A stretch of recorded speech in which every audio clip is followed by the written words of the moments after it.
All right, welcome back, folks. I said, what up, though? If you're just coming off the Man Bet review, we will and are going to be reviewing the Killer Croc. Right, this is the box. The box is empty because I took him out the box already, and he is waiting to be reviewed on my review station. But this is what the box looks like. I always let people see what the box looks like before I review it, so you know what to look for when you see it in store.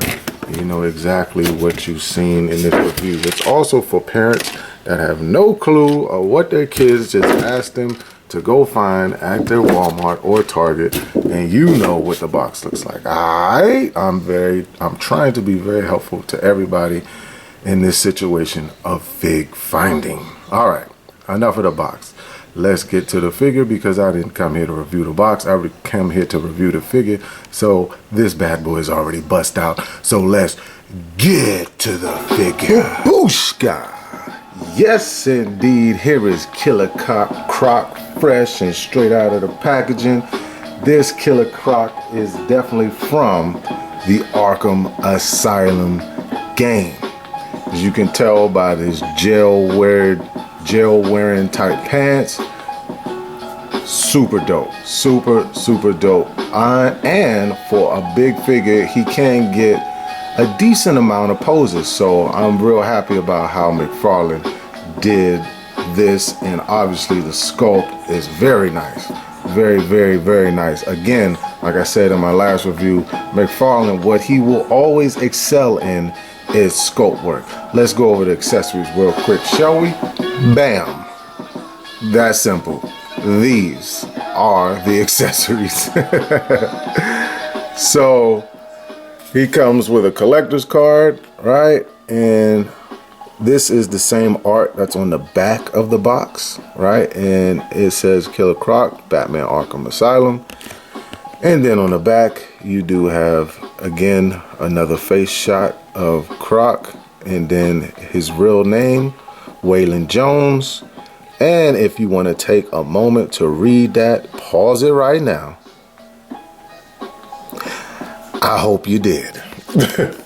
All right, so the next accessory comes with is the stand that comes with all McFarlane figs. It's this little one peg black stand, got the little DC logo right here, nothing on the back side, and that is it.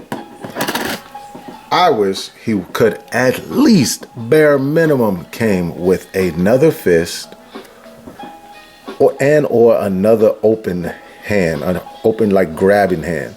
Give us another one so we can put one of each on each hand. That would have been great. Two fists, two open grabbing hands.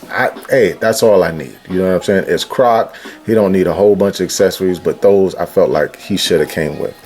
I digress, and let's get into the look of this guy so you guys can get a better look of the sculpt work. So the sculpt work is actually phenomenal. Look at the scales in that bad boy. I mean, cracks on cracks, representing the scaly type leathery skin that he has, just like Crocs do. The wrist gauntlets are pretty dope, just like they was in the game.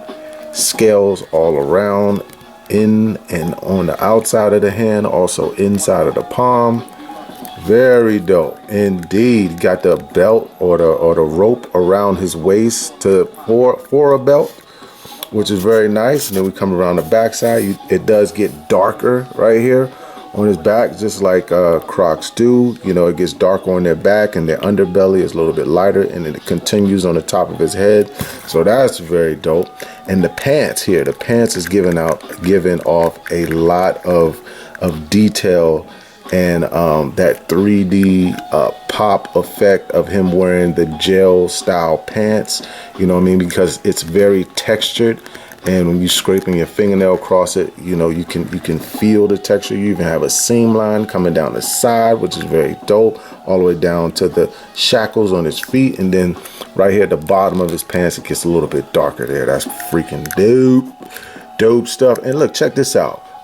Marvel Legends seems to skip out on painting toenails, but McFarlane does paint the toenails and the fingernails. Let's give props where props need to be due, right?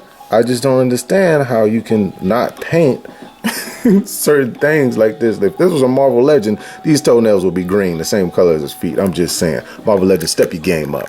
Step your game up, step your paint game up. That's all I'm saying. I understand that the articulation may not be as in-depth as a Marvel Legend, but like I said, props where props are due. You know what I mean? You get the paint right, you get a prop from me.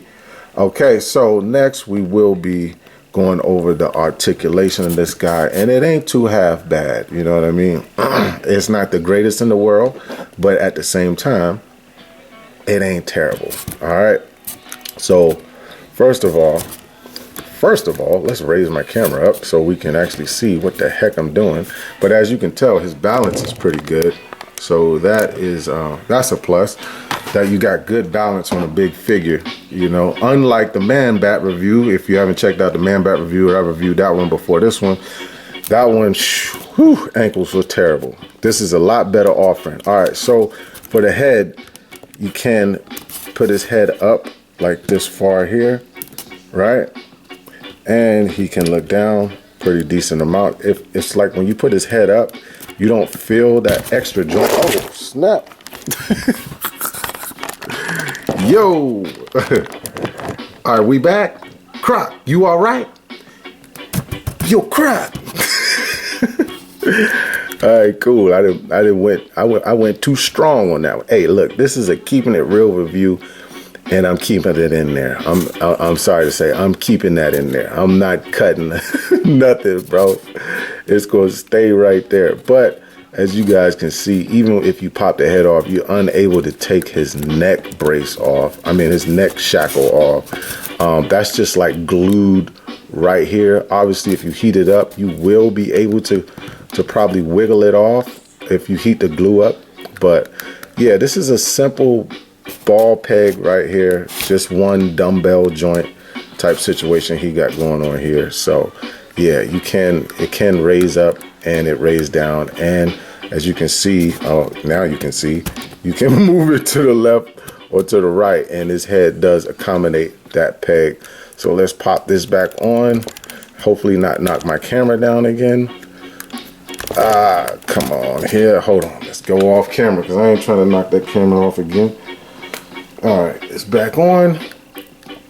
So yeah, pretty decent enough up and pretty decent enough down. And like I said, you can get a decent side to side. Hold on, let's raise it up some more so you guys can see what's happening. Raise the camera up just a tad bit more, just a taste, and let's tilt this way a little bit. All right, here we go, we back in action. Sorry, man, you guys all right? I know you guys fell with Croc, man. Pick your drinks up off the floor. All right, but anyway, he does have a nice diaphragm cut right here, and he can flex to the left, and he can flex to the right some. So that's pretty daggone decent, right? He also does have a waist cut, and that also can be rotated just like this here. His arms do come out all the way to the side, which is really nice. And you can turn his shoulders with the arm because it is on the ball joint to bring his arms in, but not too far in, because this chest that he has is very hard plastic. So you're not getting the butterfly joints that McFarlane seems to put in all of his figures. This one is without a butterfly joint, but it does have a 360 rotation, and you can get it out to the side with no problem whatsoever. You do also have a single jointed hinge right here, and you can get about 90 degrees here, so that's pretty decent. But the joint does not go that far of a range. 90 degrees is basically all you're going to get. And you do have a hinge right here in the wrist, and it can swivel around 360. Now his legs, His legs can kick forward about this much here. That's pretty decent, and it kicks back a really good amount. And you do have a double jointed knee, as you can see here, and you do have also a little thigh rotation right up there at the upper crotch area. And then his feet are on a hinge, so you can hinge forward a little bit there and hinge up just a little bit, and you do get that standard toe articulation. And you can even get, if you position it, because it's on a universal ball, so you can get an ankle pivot if you work that ankle pivot the way it needs to be worked. So all in all, this figure is pretty daggone mobile, flexible, and you can get some pretty decent style Croc intimidating poses going on. And you can even have him on his toe of that back foot can be on his toe, front foot can be flat, turn it. Oh, you also can turn that foot, you know, this way. So that's pretty decent. I mean, if you think about what you're getting here with such a big character, it really is a good offering from McFarlane. You see what I mean? That's pretty decent. Pretty decent indeed. Only thing is, if he could, since his fist is like this and his other hand is like this, if he had the type of butterfly joint, if he had like a soft underlay here or overlay, that he can, you know, butterfly his hands together and bring these hands in like this and touch his other hand, that would be awesome. But as it turns out, it does not work that way. But at the same time, it's a great offering. It's a great looking figure, and the function isn't bad at all. So I'm not going to complain about that at all. Very good. All right, so next what we're going to go over, size and scale, and I'm going to show you guys what Croc, how tall Croc is, and what he can or may not look in scale with. Get these knees situated straight, so he's standing up straight. His balance, like I said before, is on point. Everything is very cool, if you feel me. All right, let's get to it. So Croc stands at about, I'm gonna say 9.5 inches. It's really 9 3/8, but 9 3/8 is so close to 9.5. If you want to round it up to 9.5, so you understand what, because everybody understands what 9.5 looks like, or seems to look like, more so than 9 3/8. So let's just call it 9.5 for understanding purposes. All right, so here he is with some Mafex figs, and this is to the left, Mafex Homelander and Mafex Butcher. Also by Mafex, we have Mafex Shazam and Mafex Batman, Batfleck. Here we go, SH Figure Arts Bruce Lee, Mafex John Wick with dog. It's a dog down there. Yeah, here we go, SHF Obi-Wan Kenobi to the left, and by Hasbro Star Wars division, we got none other than George Lucas in his Stormtrooper outfit. All right, here we go. All McFarlane on the panel now. We got McFarlane Flash, and we also got McFarlane. Oh, just got a brain fart. McFarlane John Jones, baby. McFarlane John Jones, Martian the Manhunter. Yes, sir. Phew, here we go. Both by Hasbro. Hasbro Marvel Legends, Ben Reilly to the left. Hasbro G.I. Joe Cobra Trooper to the right. Yeah, we starting to get sick with it now. Coming in with a little bit of larger figures. Here we go. Still McFarlane to the left. We got his yellow and black suited Spawn from his MK Mortal Kombat line. And then to the right, we got Mattel's Clayface, DC Multiverse. Yeah, DC UC, baby. To the left, we got Kilowog. To To the right, we got Articulation from the Yellow Lantern Corps. Let's get it. All right. To the left, we got the Collect and Connect Killer Croc from Mattel, DC Multiverse. To the right, we got from Hasbro's Green Hulk. Came in a 2-pack with Wolverine. All right. Both from DC UC. We got Superboy to the left. And we got Bane to the right. All right. From DC Collectibles, DC Direct, we have Professor Pig to the left with his blood splatter see-through apron. And then we have Commissioner Gordon. Commissioner Gordon is also from the Arkham line. DC Collectibles, DC Direct. All right, now from DC Collectibles to the left, we got Deceased Joker, and also from, I believe, Arkham Origins, this is Anarchy from DC Collectibles. Was it DC Direct? I say DC Direct, DC Collectibles just because I forget, man. It's been so long since I had these figures and where they came from. Sometimes get fuzzy. But I do believe DC Collectibles made this line. And here he is next to the figure that I previously reviewed before this one. This is also by McFarlane Toys. This is Man-Bat. If you want to check out that Man-Bat review, go ahead and check it out. See what you think. See what I thought of it. Holla back at it. All right, and last but certainly not least, rounding it out with the Hush Batman to the left by Mafex and the Hush Superman to the right by Mafex.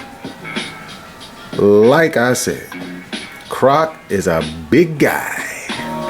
All right, folks, that's going to do it for this review. I hope you've enjoyed. But time for the final thoughts and what I really think of this Croc. So I do think that the pants for Arkham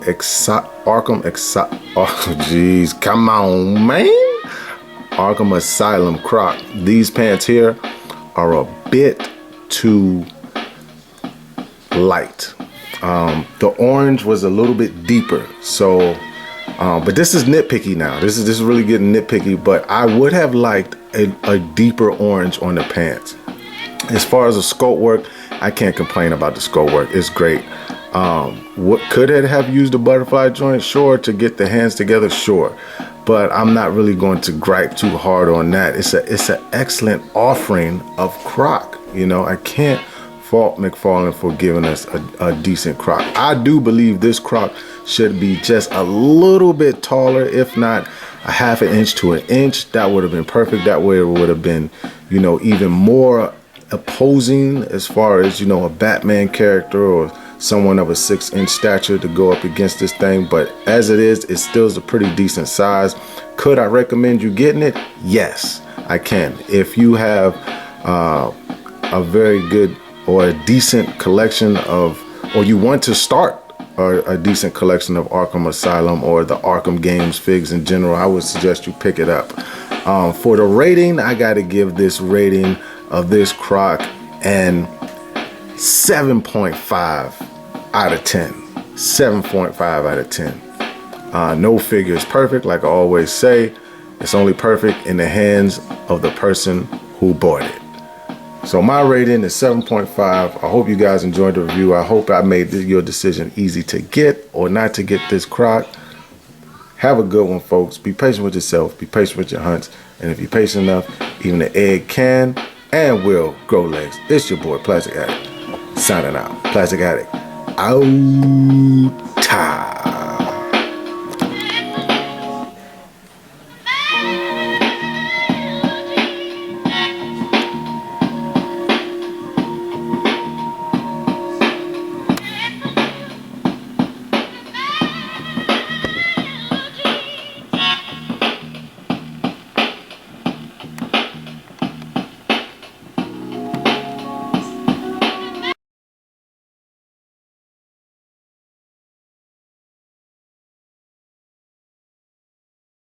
All right, that's going to do it for me, folks, and this review. I hope you enjoyed. But final thoughts. Oh, god dang.